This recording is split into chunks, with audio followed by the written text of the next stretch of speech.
Shalom Bapak Ibu Saudara yang dikasihi oleh Tuhan. Kembali kita di acara Renungan Harian.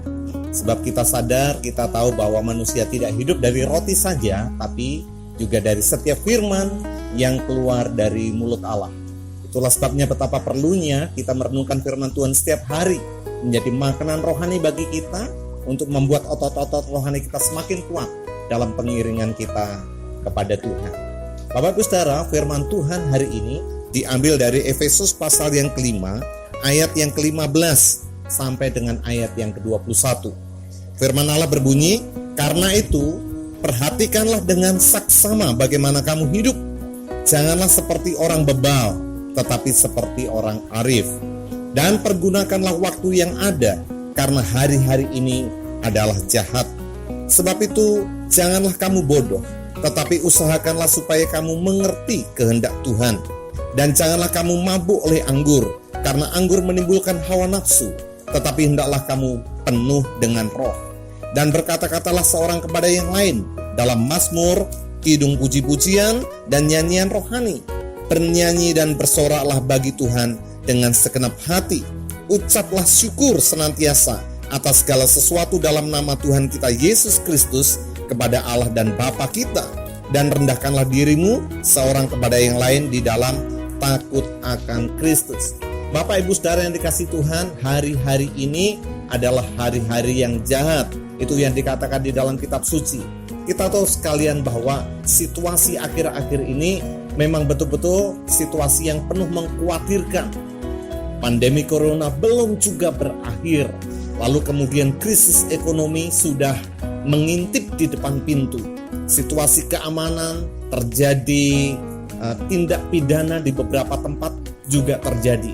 Jadi memang benar apa yang dikatakan oleh kitab suci, bahwa hari-hari ini adalah jahat. Karena itu bagaimana kita mensikapinya sebagai anak-anak Tuhan. Firman Tuhan mengajarkan kepada kita ada 3 hal yang perlu kita perhatikan. Yang pertama, kita perlu bersikap arif dan bijaksana. Firman Tuhan berkata, "Perhatikanlah dengan saksama bagaimana kamu hidup.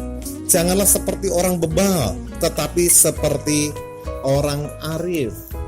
Seorang yang arif dan bijaksana adalah seorang yang berpikir terlebih dahulu sebelum dia bertindak. Seorang yang arif dan bijaksana adalah seorang yang menggunakan hikmat daripada Tuhan dalam setiap pengambilan keputusannya.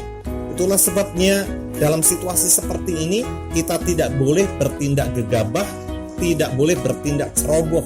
Kita perlu tenang, kita perlu berpikir dengan arif, kita perlu berpikir dengan bijaksana. Kita perlu minta hikmat daripada Tuhan untuk supaya kita dapat mengambil keputusan yang terbaik dalam menjalani atau menyikapi kehidupan ini. Yang kedua, kita harus mempergunakan waktu dengan baik.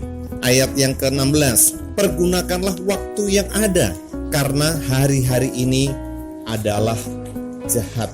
Bapak Ibu Saudara, setiap kita masing-masing diberi 24 jam sehari. Baik orang kaya, orang miskin, orang berpendidikan maupun orang yang tidak berpendidikan, semuanya sama, 24 jam dalam sehari. Itulah sebabnya kita perlu mempergunakan waktu-waktu yang ada dengan sebaik-baiknya, mengingat bahwa waktu-waktu ini singkat. Bapak Ibu Saudara, kita tidak pernah tahu kapan Tuhan akan datang kembali yang kedua kali. Dan kita juga tidak pernah tahu kapan Tuhan panggil kita pulang. Tapi selagi masih ada waktu, selagi masih ada kesempatan, mari kita pergunakan waktu dengan baik. Stay at home di rumah kita masing-masing.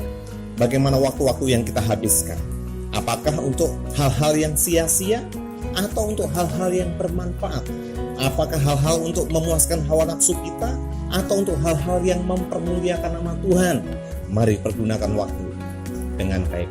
Dan yang ketiga adalah hiduplah penuh dengan Roh Kudus. Firman Tuhan berkata, "Janganlah kamu mabuk oleh anggur, karena anggur menimbulkan hawa nafsu, tetapi hendaklah kamu penuh dengan roh."